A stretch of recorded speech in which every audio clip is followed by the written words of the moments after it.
জুলাই জাতীয় সনদ এক অন্তহীন প্রতারণার দলিলে পরিণত করেছে মাননীয় স্পিকার বিএনপি এটাকে। জুলাই গণ অভ্যুত্থানের পরবর্তীতে এত কষ্টের যে ফসলটাকে সেইটাকে মাননীয় স্পিকার নোট অফ ডিসেন্ট দিয়ে সেটাকে কলুষিত করে ফেলা হয়েছে।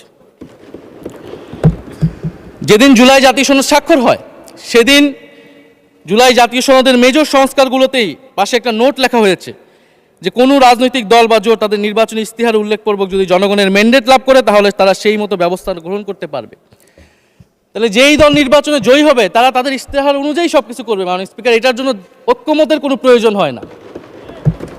আপনি যদি নির্বাচনে জিতে আপনার ইস্তিহার মতোই সব কিছু করবেন তাহলে আপনার সাথে আমার কিসের ঐক্যমত, কিসের আলোচনা?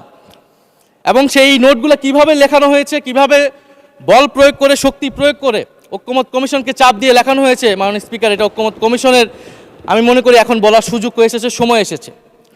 ফলে জুলাই জাতীয় সনদকে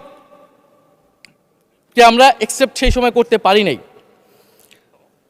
এবং মাননীয় স্বরাষ্ট্রমন্ত্রীর ভাষাকে ধার করে আমি বলতে চাই যে জুলাই জাতীয় সনদ এক অন্তহীন প্রতারণার দলিলে পরিণত করেছে মাননীয় স্পিকার বিএনপি এটাকে। এবং ৭২-এর সংবিধানকে আওয়ামী লীগ দলীয় ইস্তেহারে পরিণত করেছিল, কলুষিত করেছিল। এবং জুলাই জাতীয় সনদকে বিএনপি কলুষিত করেছে, দলীয় ইস্তেহারে পরিণত করেছে। মাননীয় স্পিকার, আপনি বলছেন জুলাই জাতীয় সনদ, তারপরে আপনি দেখাচ্ছেন হচ্ছে আমার দলীয় ইস্তিহার, তাহলে এখানে তো কোনো ঐক্যমতের সুযোগ নাই। এরপরে আসলো গণভোট। গণভোটের আদেশ নিয়ে সমালোচনা আছে এবং এই সমালোচনা আমরাও করেছি যে রাষ্ট্রপতি এই ধরনের অর্ডার দিতে পারে কিনা। কিন্তু গণভোটটাকে সবাই মেনে একটা কনসেনসাসের ভিত্তিতেই তো আমরা এই গণভোটে সবাই মিলে অংশগ্রহণ করলাম। মাননীয় স্পিকার, বিএনপি এবং তৎকালীন বিএনপির বর্তমান মাননীয় প্রধানমন্ত্রী এবং চেয়ারপারসন তিনি নিজেও সংস্কারের পক্ষে, হ্যাঁ পক্ষে ভোটে প্রচারণা করেছেন।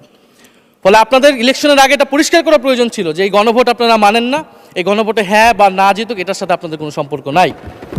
ওনারা কিন্তু মাননীয় স্পিকার সেটা করেননি। ফলে জুলাই গণভোট এটা রাজনৈতিক সিদ্ধান্ত এবং গণরায়। মাননীয় স্বরাষ্ট্রমন্ত্রী তিনি নিজেই সেই সময় বলেছেন যে গণরায় হচ্ছে সার্বভৌম ক্ষমতা, জনগণের রায় আসলে সেটা সকলেই মেনে নিতে বাধ্য হবে, এমনকি যদি সেটার বিরুদ্ধেও কেউ বিজয়ী হয় তারাও সেটা মেনে নিতে বাধ্য হবে। ফলে আমরা মনে করি যে এই গণভোট অনুসারে যে সাংবিধানিক সংস্কার পরিষদ অতি দ্রুত সময়ের মধ্যে সাংবিধানিক সংস্কার পরিষদ গঠন করা উচিত।